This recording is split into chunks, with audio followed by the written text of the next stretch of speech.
Matchy. Sammy's in a What's that? Sammy's in a healing room. Of course. Love it. Oh, we've got the A team here, Beck and Stephen. Hello.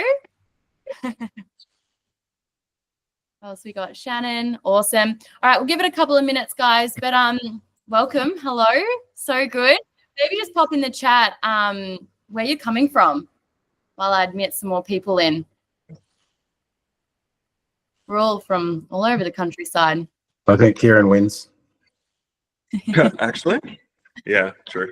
Yeah. Amazing. Is it Rome? It's still Rome, yeah? Yeah, I can see the Vatican from my roof. Oh, representing, mate. Bringing the not to the house. North Brizzy, Shan. Oh, hey, Shan. How are you? Beautiful. Awesome. Oh, look at Shan's little one. How cute. Oh, I haven't got everything. Here's one you prepared earlier. He's so cute. Good to see you, Cara. Brooke, this is awesome. So good. Few Brisbane lovers. I'm not even going to pronounce that, Sammy. Welcome, George. So good. Alrighty. Alrighty, beautiful humans. So as I admit some more people in, I also want to know, like, what's your intention tonight? And if you haven't set an intention, that is completely fine. Even if you're just open to receiving wisdom or some beautiful hidden gems from Justin. Come to the wrong place. Then that is also fine. Cool. All right, I'm going to kick it off and I'm going to admit some people still, Justin, while you take over. But, you know, Justin needs no introduction. A lot of you in this space are very familiar with his work and have had the privilege of working in very close proximity with him, which is always such a delight. But for those of you who will be watching back, be watching the recording, I want to just give a brief, quick introduction into who Justin is and all the things. So Justin has over 25 years of experience in the holistic therapy industry with over 13 different modalities and transformed thousands of lives. I would actually love to the particular number might be for that, but well into the thousands. And yeah, so we're very privileged to have him here tonight. Very honoured to have you sharing your wisdom and your knowledge, honey. Please, everyone, allow about 45 to about an hour.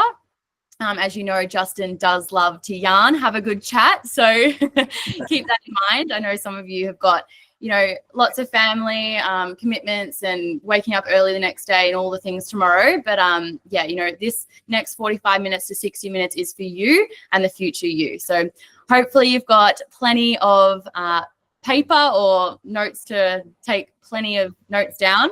But I'm going to hand it over to you, honey. Oh, and last thing, at the end of this coaching workshop, we're going to give one person the opportunity to do a bit of hot seat coaching with Justin. So if there's anything that comes up from tonight that you kind of want to work through or just want to pick his brain, then maybe write down that question or, you know, be the first to pop your hand up if you want to stay a bit longer. So, yeah, over to you, Justin. Have fun.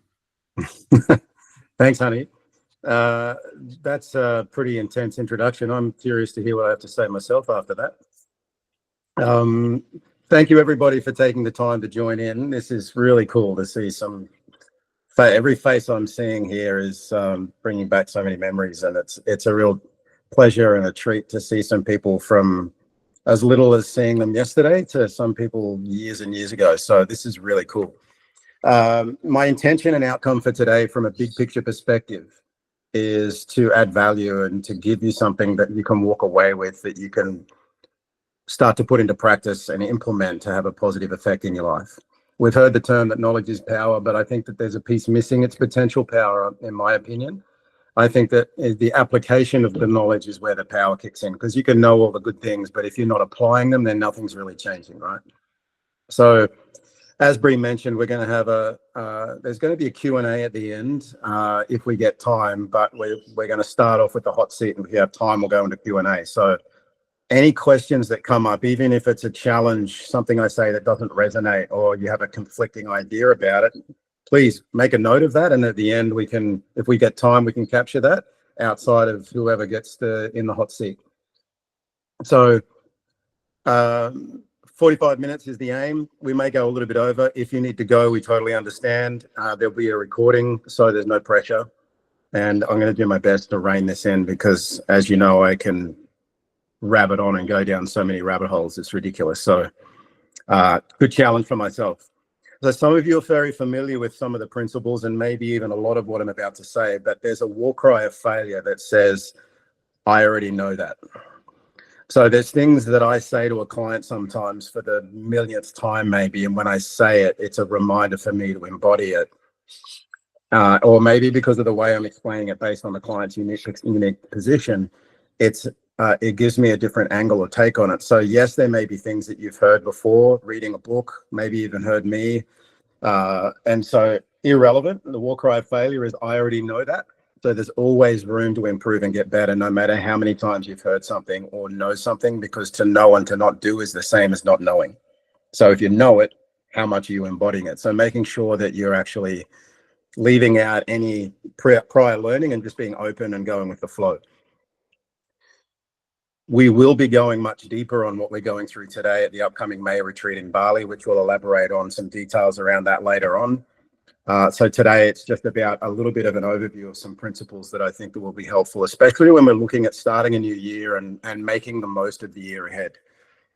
So to begin, I want to talk about this idea around what we're really driving in life to create. So a lot of us want all sorts of things, but there's a lot of similarities, of course. So in the human experience, we want money, houses, boats, relationships, businesses, travel, clothes. There's all sorts of things that we're driven in life to create, but turns out that they're not actually the things that we really want.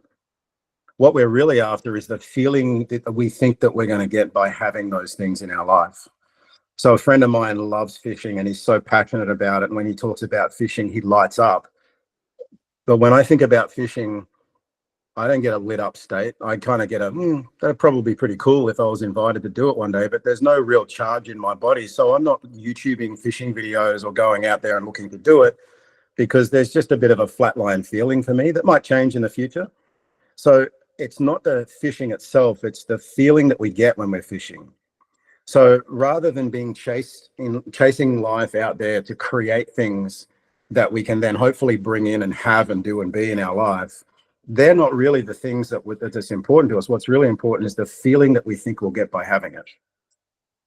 And so this shows up a lot in life where people are driven to create results, and they may create those results and it feels good for a moment, but then that wears off and now they're looking to create the next thing, because the illusion or the misunderstanding is that when I get that, then I'll be fill in the blank, happy, security, whatever it might be. So the illusion is that my power is coming from something outside of me. I'm not enough. I'm lacking in some way, and I need things out there to come in to enrich my life.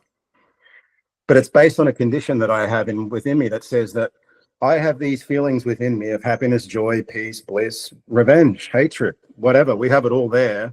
But I'm going to wait until I get this result. And when I get that result, I'm going to go inside and give from myself to myself this feeling called joy, happiness, elation. And then I'm going to pin it on the thing when really I'm actually giving it to myself. And then the illusion is I'm getting it from the thing, and then the feeling wears off. And now I'm looking for the next thing and the next thing.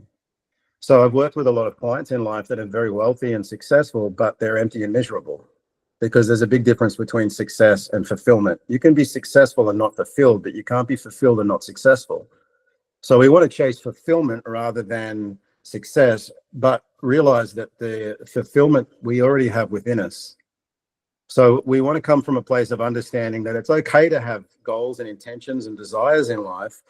For example, a client I was talking to the other day, if you want to have 4 Lamborghinis, that's great, as long as you're not going about it in a way where the Lamborghinis are going to give you a feeling or something that you don't have. I can be happy without them, but I choose to have them, but I don't need them to be happy, because I'm going to bring happiness to my journey, rather than hopefully I can create what I want so that I can then have what I want to feel the feelings I want to feel, so I can then hopefully be who I want to be. I reverse engineer that and say, who do I need to be in order to create what I want to create? So the journey is a joy. And then rather than being attached and needing to get to the outcome, I've already got the feeling I want or feelings. And then getting there is not conditional on my happiness. And then when I arrive, it's like, this is cool, but I don't need it to be happy. So just to be clear, we don't really want the things that we're after. We want the feeling that's relevant to us as a result of having those things. But let's say with a client recently, the feeling was, I just want to feel connected. And that if I create this goal, then I'll really feel connected. And I said, well, what are other ways of creating connection in your life that you could do immediately without having to get anything to happen in your world? And she came up with about 6 or 7 things. So oftentimes we feel that we can't feel something that's important to us until we get something from outside of us. But if we stop and go, well, what are other ways of creating that without having to go and create a goal or buy something or have something?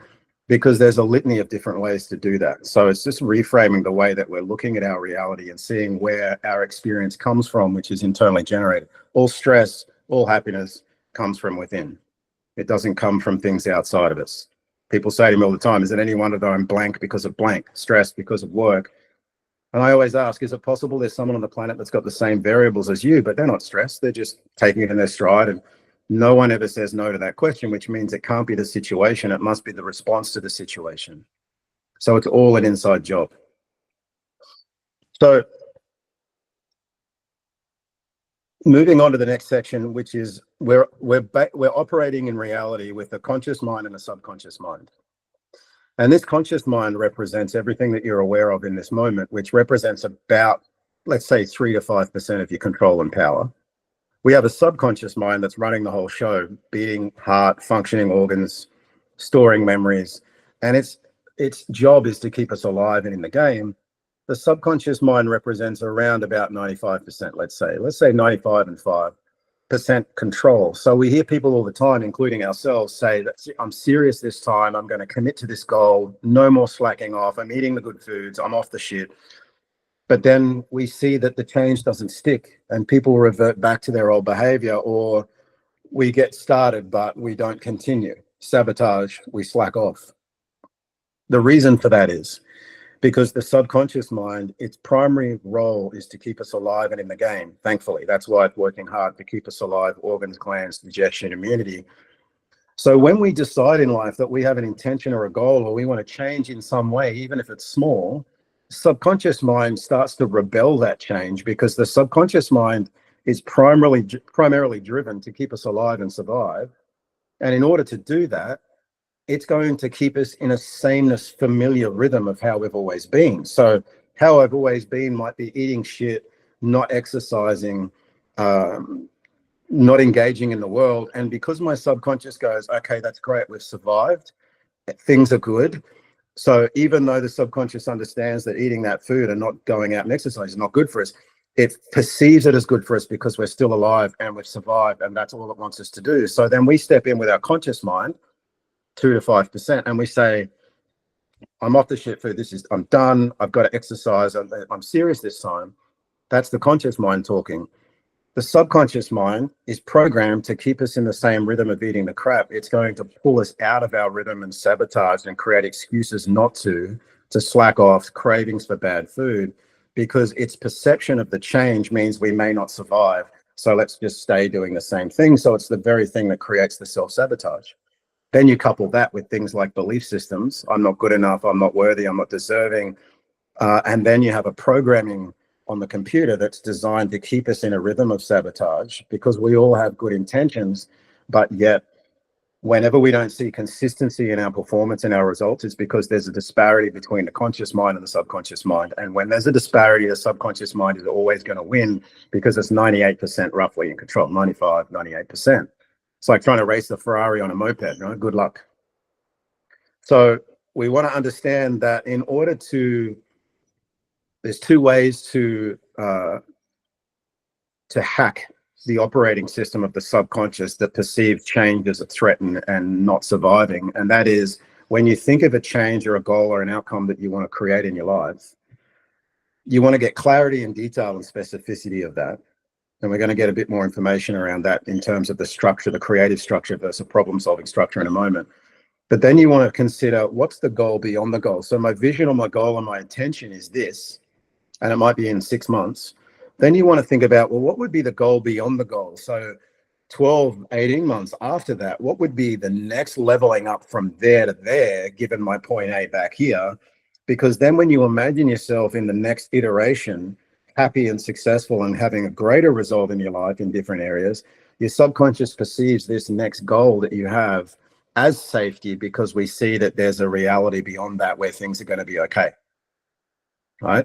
So to biohack that part of us 98% driven to pull us out of our lane, sabotage and slack off, is to consider your desired outcome at hand, but then what's your desired outcome beyond that desired outcome, the goal beyond the goal, stepping in and imagining that you've got this one first, present tense, current reality. If I was celebrating the result of that now, what would I be seeing, hearing and feeling? Then going beyond that to the goal beyond the goal. So your subconscious backs off with the sabotage because it sees that this is safe because there's another safe window or platform beyond that. The second way to do that, biohack the operating system with the subconscious sabotaging is to step into the reality, as I just alluded, of the wish fulfilled, as Neville Goddard would say.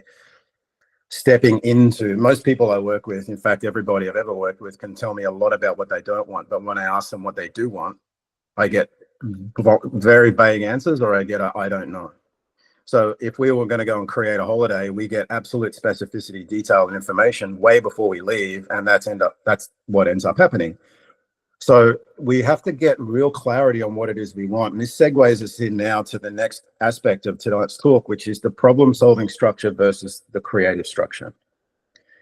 So a problem-solving structure is where most people's goals are designed out of. So what's a problem-solving structure? I have a current reality that I'm unhappy with, I'm dissatisfied with, it's annoying, it's creating disturbance or blocks in my life, it's a problem in my relationship, it's a problem with my weight. And so because of some current or past reality that I don't like, I've got this goal. And so I want to get away from this, and that's why I'm driven to get there. So there's an old saying that says, what you resist persists. So if you're resistant to being here, it's the very glue that's going to bind you to staying stuck there. So you all know the idea, if I say don't think of McDonald's, you can't not think of McDonald's. So when you type in Google, I don't want to see any gyms, you're going to see a lot of gyms. So the subconscious mind, when it hears you say and think about the current reality that you want to prevent, avoid, or get away from, it literally thinks that that's what you want, so it will create more of it. So a problem-solving structure is where if I'm driving down the road and I hope not to see yellow cars, clearly I'm going to see a lot of yellow cars, but I'm not looking for them. They're just going to jump out at me because my subconscious is referencing and sorting for yellow cars.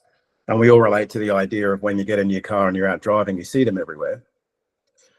That's a reflection of something that you've been holding as important to you. Even you're interested in a car and you see them everywhere. So if you drive down the road and you hope not to see yellow cars, you're going to see a lot of yellow cars. Now, the yellow cars is in the structure of my thinking.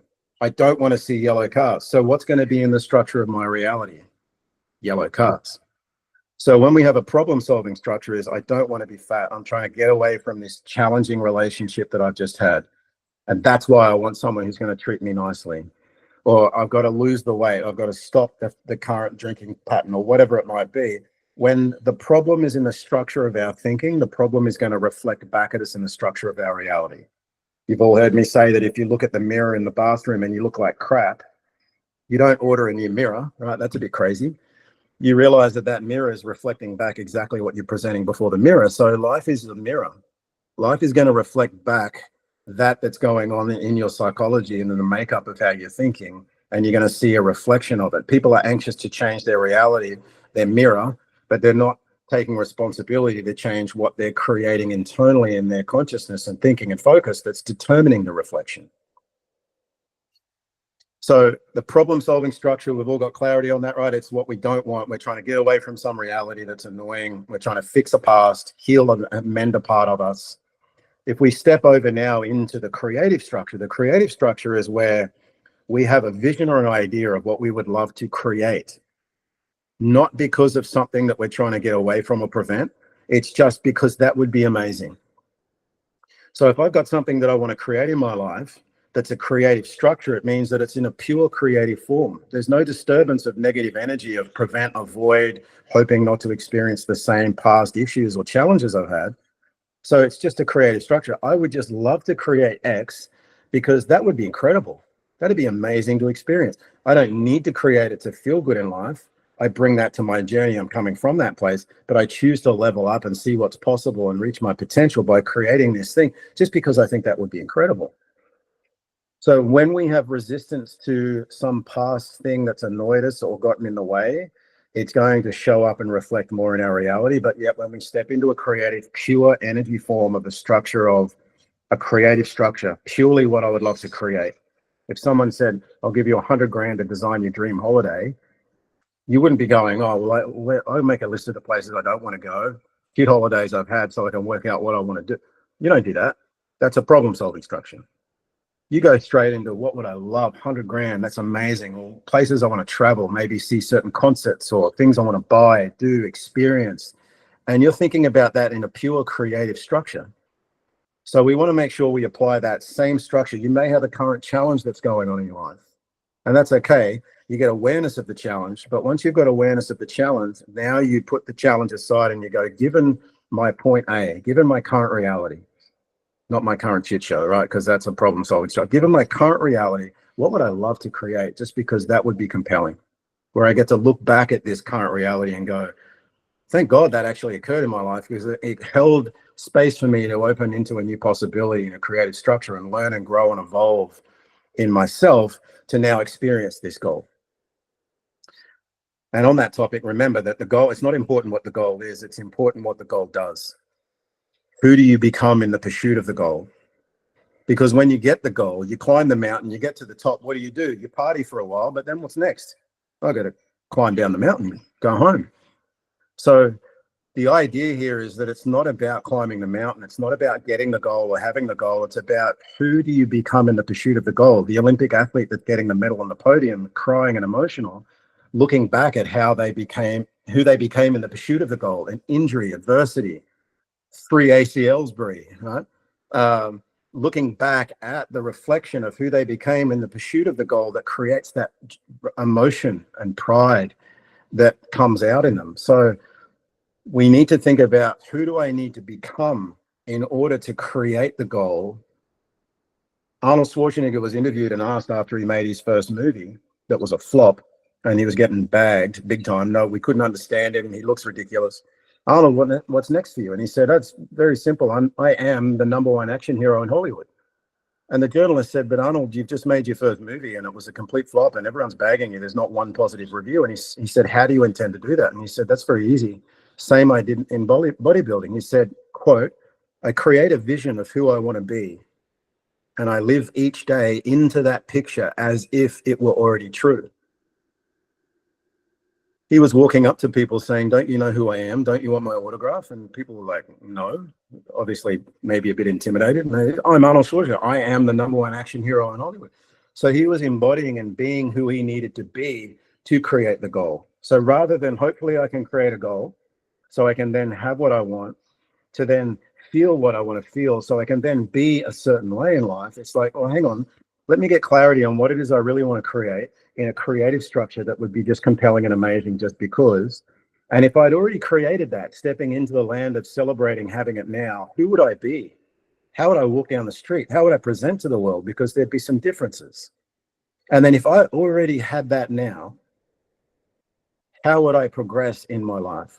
And then you take the avatar of the version of you that would already have it, you come back to the current reality and you go, okay, so now I know who I need to be to create the goal. And Gandhi said this best, right? He said, be the change you want to see in the world. Who do I need to be to see the reflection? I want to see myself looking dapper in the mirror. I'm going to go and put on my tuxedo and have a shower and have a shave, and I'm going to see something I like maybe. So I've got to, who do I need to be? How do I need to step up to see the reality of that in my reflection? So if all of you had the same goal, and the same goal that you all had was that you wanted to start a business that was successful and thriving, think about, if I'd already created that business that was successful and thriving, who would I be? And you might feel I'd feel a sense of security, but I'd be driven, I'd be determined, I would be focused, I'd be open and expansive to learning that would be who I would need to be to get there. Okay, well, now you're starting to get a structure and a framework of who you need to be starting from the beginning. So yes, you may have an idea of what you want to create in your life, but it's critical to step in and imagine that you already have it, and then to study the avatar of the version of you that if I already had that, how would I be walking down the street, talking? What would my daily routine be? What would my rituals be? What would I say no to? What would I commit to? How would my integrity be with myself and the world and other people? And that gives you a structure of who you need to be and where you need to come from to start creating that you want to create. Because when you do that, you start to feel really empowered in the journey, and you already feel good even way before you actually may get to the outcome of the destination that's relevant for you. So if you were to use the year ahead as a blank canvas, if at the end of this year, we all did a call again, and every one of you, the you that's listening to me right now, I said, tell me about the year you've just had. And when you go to tell me, you pause for a moment because there's tears of joy welling up. And if you were to say to the group online that the year you've just had is the most compelling, incredible year of your life so far by miles, what would have to have happened in order for you to be saying that? So I want you to ruminate on that question. What if I was reflecting on this year at the end of this year, announcing to my friends, maybe the group here, that this year was by far and away the most incredible year of my life to date. And in every area of my life, or even just pick one area, it was a complete level up. And I'm so fulfilled and empowered and grateful and all the things. What would have to have happened this year for you to be celebrating in that way, for you to be feeling and expressing that?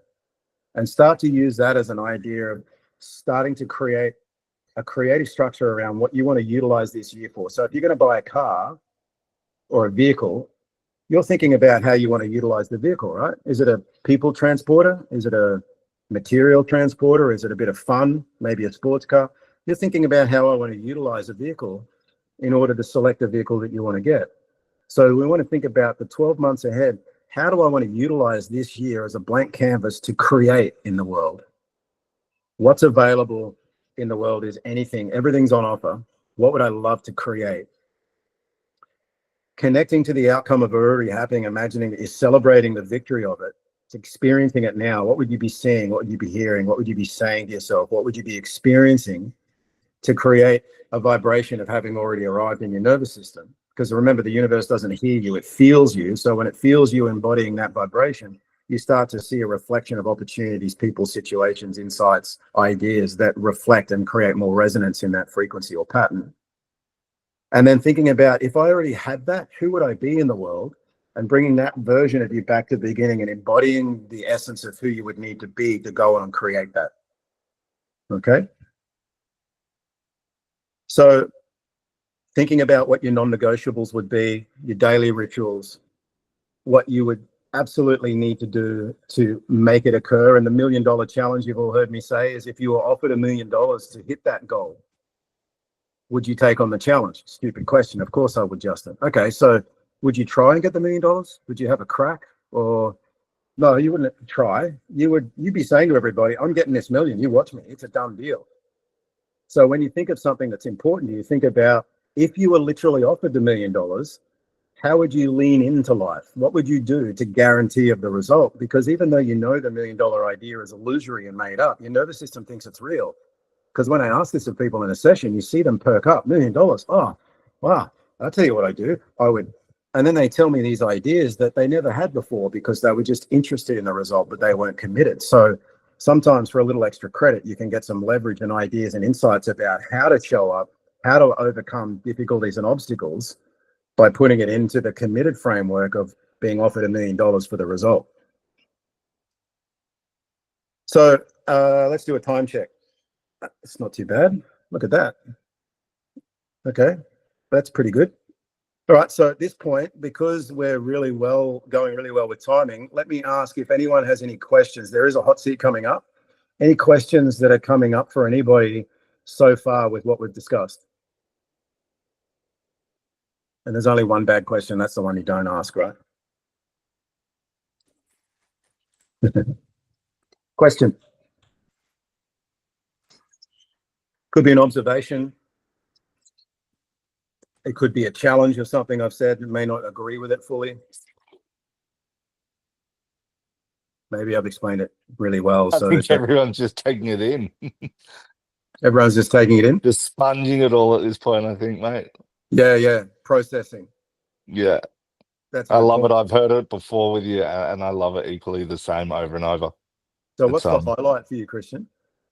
What's the main takeaway for you with that? A good reminder Well, for me, it's jogging my memory to go back to the sessions that we've done together and to align with, you know, everything fully with what we've gone through and what we've said, and some things that I might not have been doing necessarily. And you know, when I leave our sessions every time, and I've said, you know, I wish I could just remember all of this.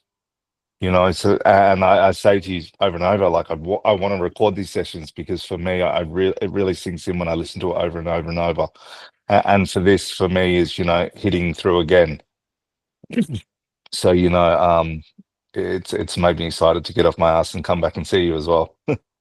Yeah, cool. I appreciate that.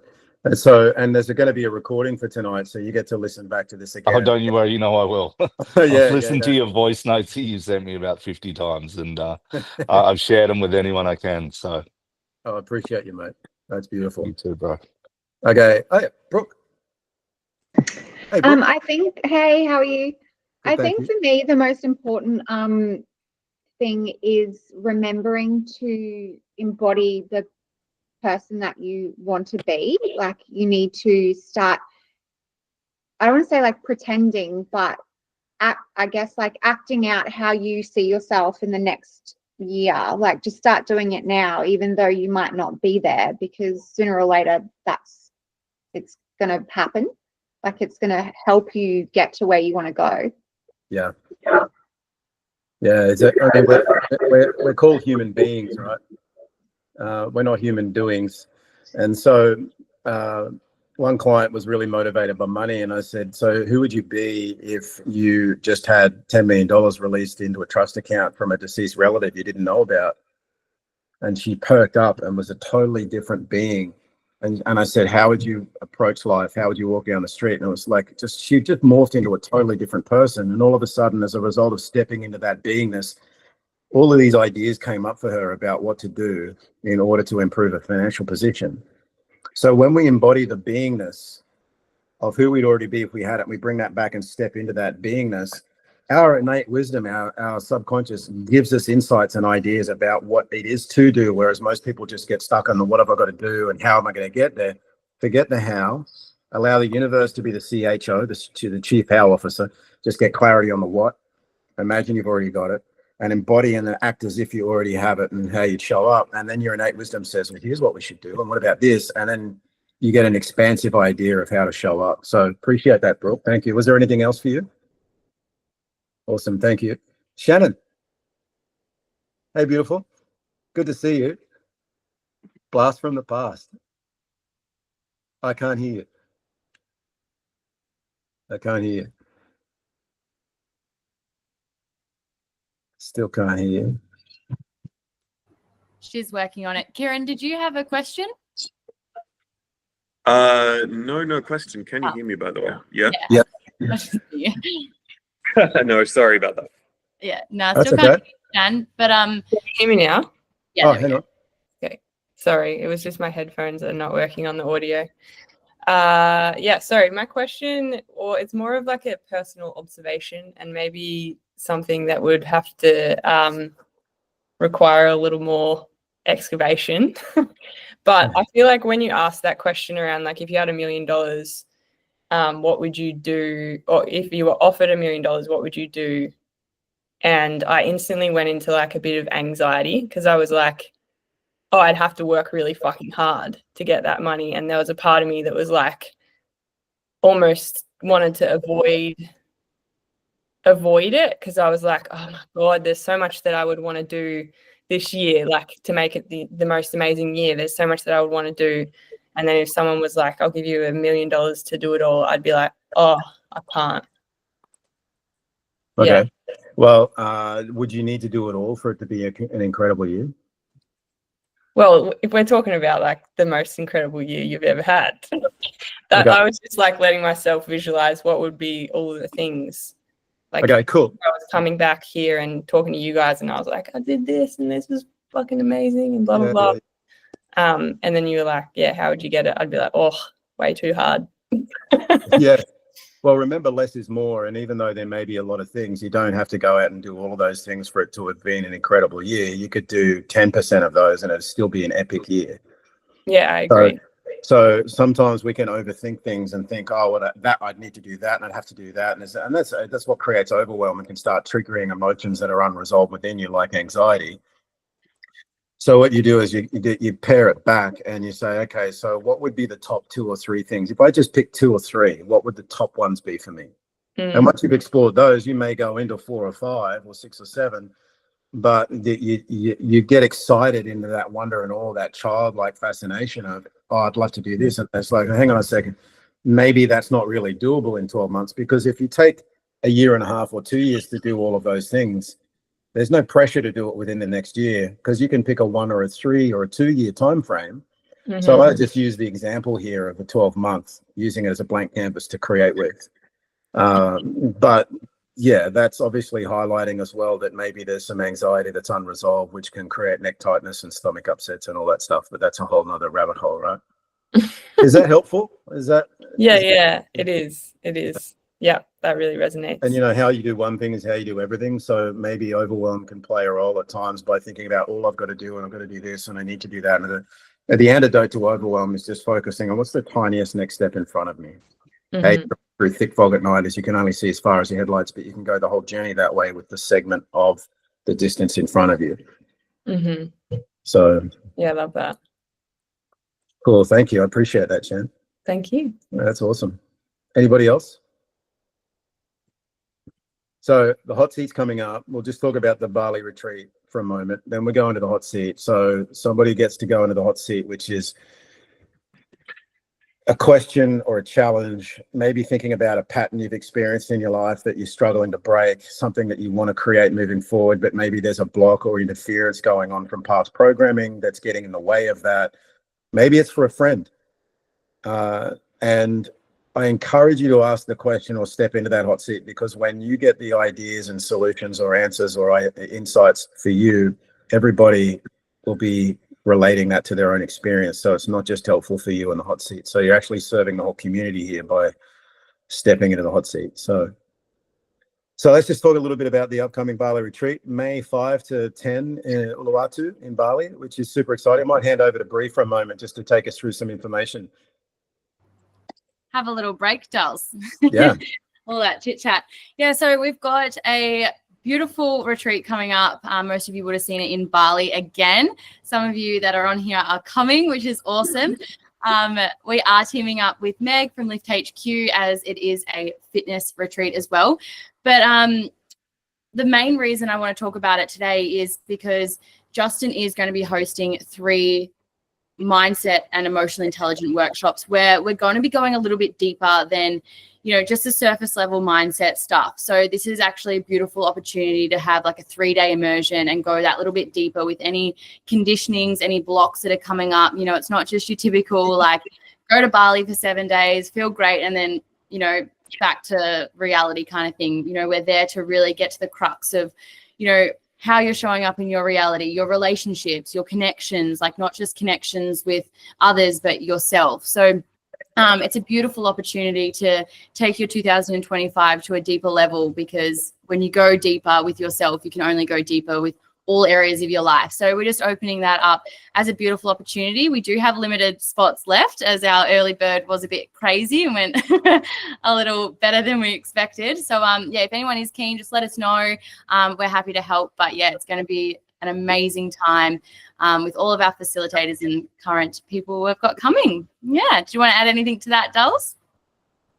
No, that's good. It's pretty hard to go in 45 minutes and go at any depth that I'd like to here. So yeah, we've got the upcoming retreat, which is going to help us to get more understanding and go a bit deeper. So, but also if any of you have any questions or need any support, that we're always here for you. So just reach out.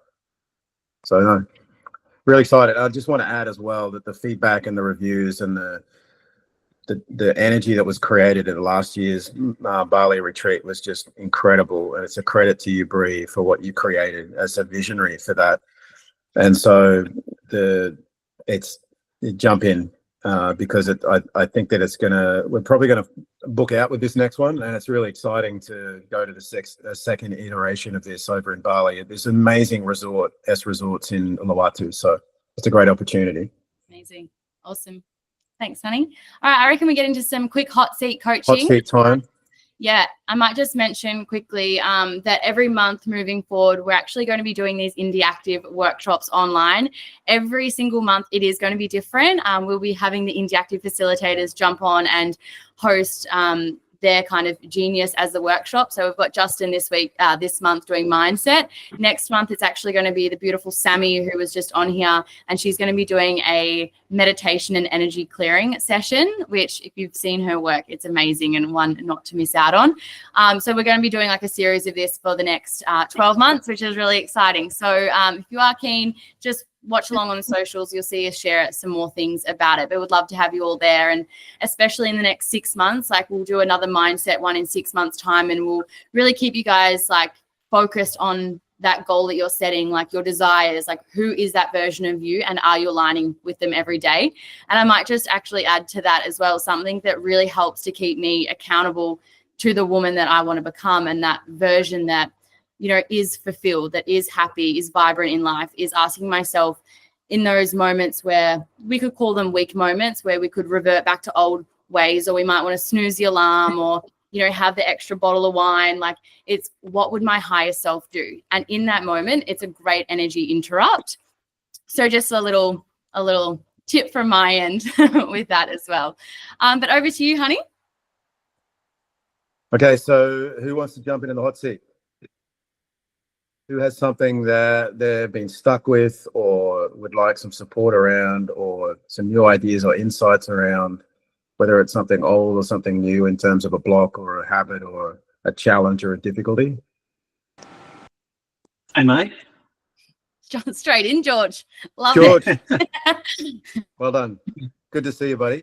Okay, mate, how do we get rid of this demon called self-sabotage? Okay.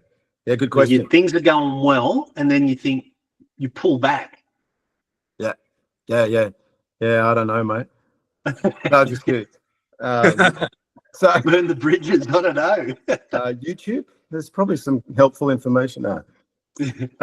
So I call it the upper limit problem. So the upper limit problem, if you have a thermostat set and if you have an air conditioner in a room, and you have a thermostat, the air conditioner in a room, you set the temperature to 22.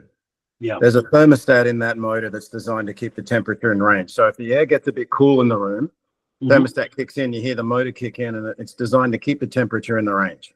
Gets a bit warm in the room, same thing happens. So we have a thermostatic setting for our finances. When we find that we have less in the account that we're used to having, we find really good ways of saving it. Selling shit in the garage, whatever. When we have more in the account we're used to having, that goes above what our perception of self is subconsciously generated, then we find ways of wasting it. And we bring it back into that range and we oscillate. We might like to think that we could have this, but if it's beyond the belief of what we think is possible for us, then we only stay in the range. Same with the weight. When people put on more weight than they're accustomed to ever having in their life, they find great ways of getting motivated and taking action. But then when they get off of that bad load of weight, their motivation disappears and they oscillate, and the sabotage kicks in and they fluctuate and they take less action, and they take action again.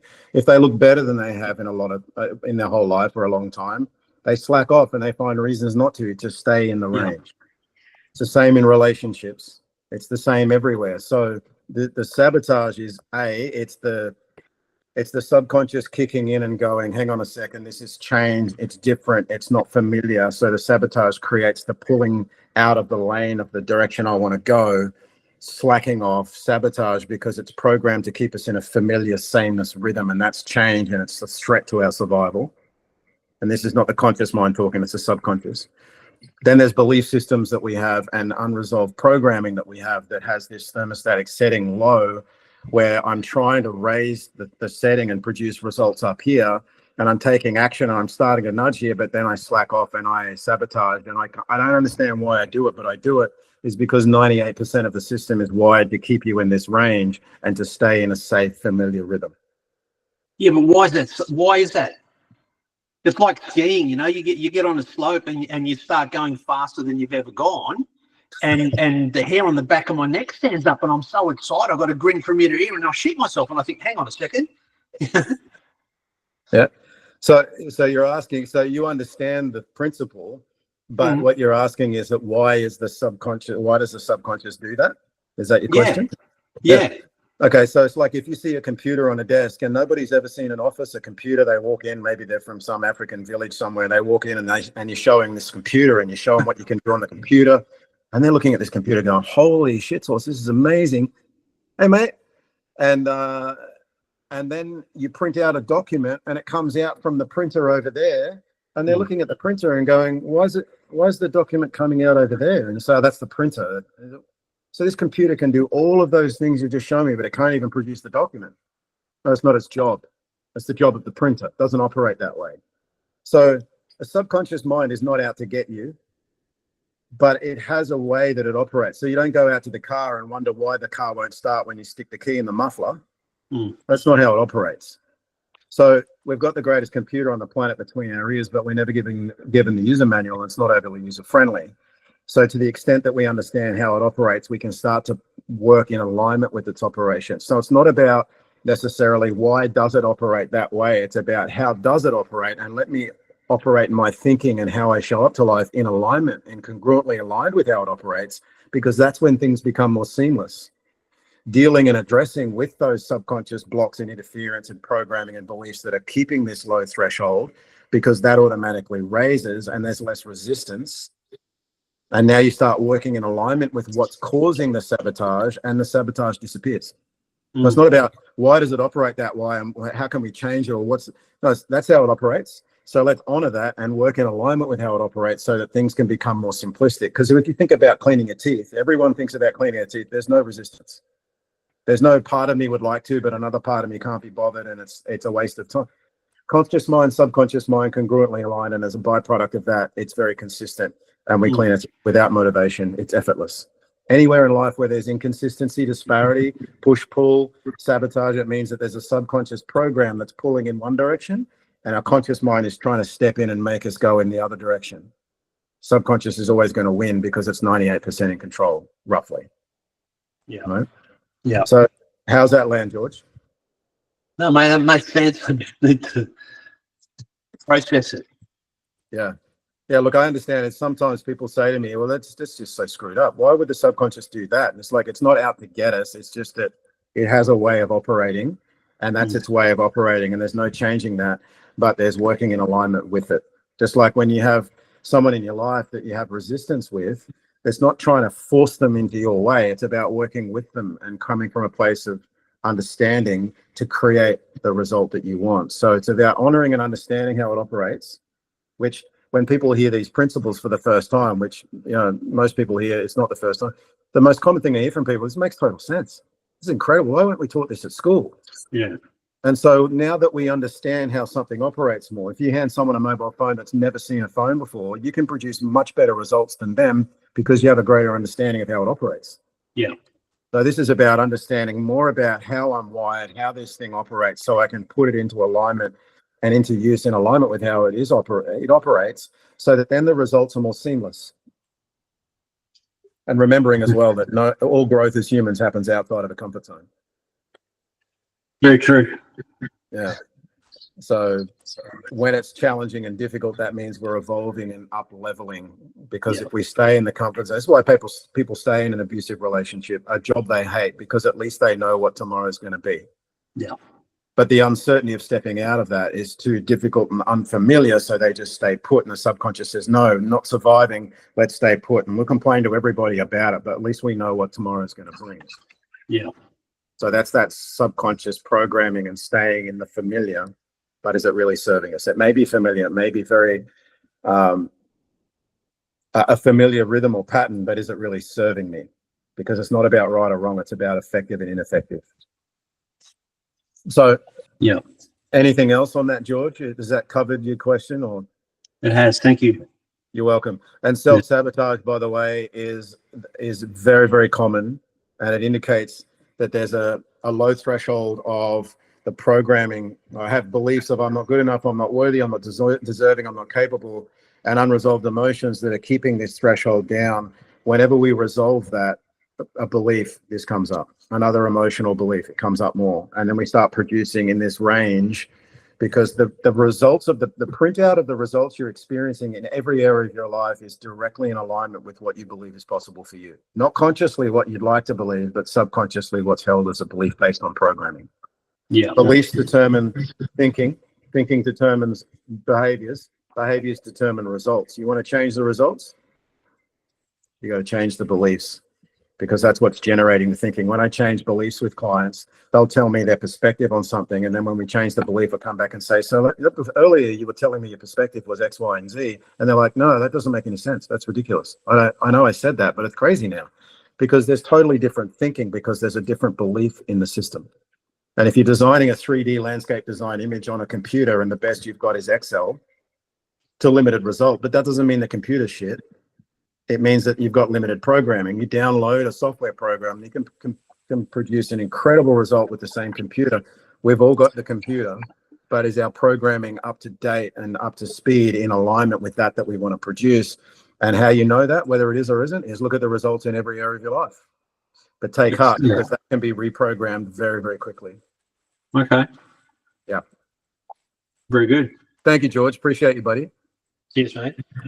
So I'm going to offer an invitation now, since most people are still hanging around. I appreciate that. Anyone else want to jump in the hot seat quickly for an insight or an idea or some help with something that you're going through, or someone else is going through even? Everyone's just having the best year yet so far, and great rhythm, and can't get better on any level. That's awesome. Happy for you. JP, I've actually got something. Hey, I CJ. don't know if it's completely in alignment, but I was just wondering that, that's the one. Everything is in alignment. Yeah. It just triggered a thought in me about when you were saying something about the $1 million. That's fine. I think we all have dreams and goals, but what practices could we go through, or ways of thinking to push beyond? It's not necessarily a limiting belief, but when you set a goal and you think it could actually be a bit bigger, but you kind of just stay in that neutral space where it's a big goal, but if you trusted yourself just a little bit more, you could push. You could push more, but you don't really know what that next bit of more is. Make sense? Yeah, it does. So I like the doubling and the tripling of a goal. So if I get a goal, or if a client has a goal, I'll ask the question. So if we doubled that goal, so I want to save $5,000 in a month. What if we made it 10 or even 15? What would you have to do to guarantee that result? Because now the scope of the consciousness opens up to all other possibilities and ideas that would help to create that result. Similar when I've had a few clients ask me to help them with the customer satisfaction program. And I say, no, you don't want satisfied customers. You want astonished customers. Anytime your customers have an interaction with your team on any level, you want them to walk away and be absolutely astonished with what just happened. That was the most incredible customer experience. What would have to happen to reach a level of astonishment? And you get brilliant ideas come out from people, but when they're shooting for satisfaction, you get mediocre ideas. So when you take a goal or an idea you want to create and you look at that, and then you go, what if I doubled that or up leveled that to be this amount or reach this amount of people? Or who would I need to be in the world to hit that target? And remember, we're not doing it because if I can hit that target, then I'll be happy. It's about, but just seeing how much of my potential I can really reach. So if I had to double that result, or if I really wanted to take that to a whole new level, triple that result, what would that look like? And how would I need to commit? What would I have to say no to? And who would I need to be to make that happen?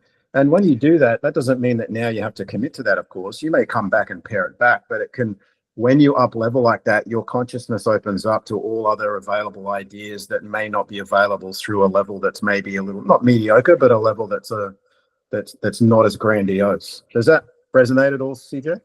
Yeah, I guess to agree, but also on that, like if you're saying if it's financial or if it's tangible results, obviously you can feel them or see them. That's okay. Sorry, if you can feel them or see them in terms of financial results, yeah, that's fine. But when you're talking about, who do you need to become? Personally, for me, I'm on a freaking mission at the moment, but I know that I could be more, but I feel like I am living in that space, but it's just I can't get clear on what that is, and I feel like it's actually just a block, like it's an energy block. Okay. So people often get stuck on the what to do when we want to focus on. So if you imagined a point in the distance in the future, so we travel out in the time machine to a point in time, 3 months, 6 months, a year, 2 years, and we got out of the time machine and we saw a future version of you living in life, deeply fulfilled as a result of creating some outcome that was compelling. You may not have all of the details and specificity of what that is, but if you start at a big picture level and saw yourself living in life, having experienced an incredible result, as much detail as you can get in the area in question, what happens is your innate wisdom and your subconscious starts to bring up pieces of the jigsaw puzzle and filling in the blanks as to what that is by starting with the end in mind, knowing your outcome in advance, connecting to that. Just like when we put a drop pin in Google Maps, it calibrates our current reality. Drop pin navigates back and tells us how we take the first step and what the second step is, or turn. So stepping out into a future where if I'd already created a result that was compelling, maybe I don't have all of the details, but I've got enough just to imagine myself waking out of bed in the morning, filled with beans, juiced, amped, ready to go, because I'm having this massive impact, serving humanity on this level. And I can feel that now and imagining how I would lean into life. What happens again is that your innate wisdom and the faculty of the subconscious, which Einstein and Tesla and all those people said their greatest insights and ideas came out of moments of quiet repose when they were clear and imagining. So your innate wisdom starts to bring pieces and ideas, maybe not all at once, but it starts to bring and deliver insights and ideas about more of what that looks like. And it will deliver to you the how rather than using the intellect and the rational mind to figure out the how. Does that make Got it? Yeah, got it. Just be less busy. Perfect. Yeah, good challenge for CJ, right? Yeah. Cool. That's a lifelong Amazing. challenge for you. Yeah. Ready, go. Yeah, I'm gonna imagine myself of who I need to be to not be busy, and we'll go from there. No, you made me think about a couple of things, so thank you. Cool. You're welcome. Yeah, and when I ask people in, top performers, CEOs, execs, entrepreneurs, where do you get your greatest insights, solutions, and ideas? No one ever says when I'm analyzing the shit out of it, trying to figure it out in a meeting. It's always in the shower, in the forest, in the ocean. So clarity is our connection to innate wisdom, creativity, and insight. So we want to make sure that we are able to schedule in moments of clarity. For me, playing the guitar, I'm in Zen space.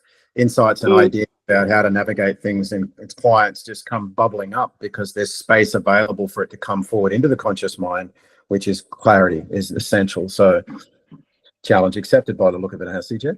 Beautiful. Appreciate that. Awesome. I'm going to say that was the last one. That was wrapped on a pretty good note. Fair enough. So guys, thank you all so much for jumping in. If you do have any questions for Justin, flick him a DM or just message him. He's pretty cruisy with that sort of thing. But if you are interested in getting to know Justin more with his coaching, or to come to the Bali retreat where you can have a in-person experience with him as well, also just let us know. It would be amazing to have you all there. But yeah, thank you all for being here. In 6 months' time, we're going to be hosting another one of these beautiful mindset workshops. So hopefully you're all coming with that intention of, yep, I know who I am. I've got clear on it. I'm feeling so aligned. So yeah, thank you all so much for being here. Mwah. All have a good night. Thanks, Jazzy. Thank you so much. It warms my heart to see all these beautiful faces, and it means a lot to me to have you guys share this time tonight. Thank you so much. Appreciate Thanks you for all. everything. Hey, brother. Bye. Take care. Take care. Bye-bye.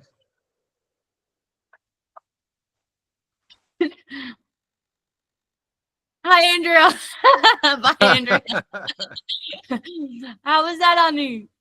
That was pretty cool, wasn't it?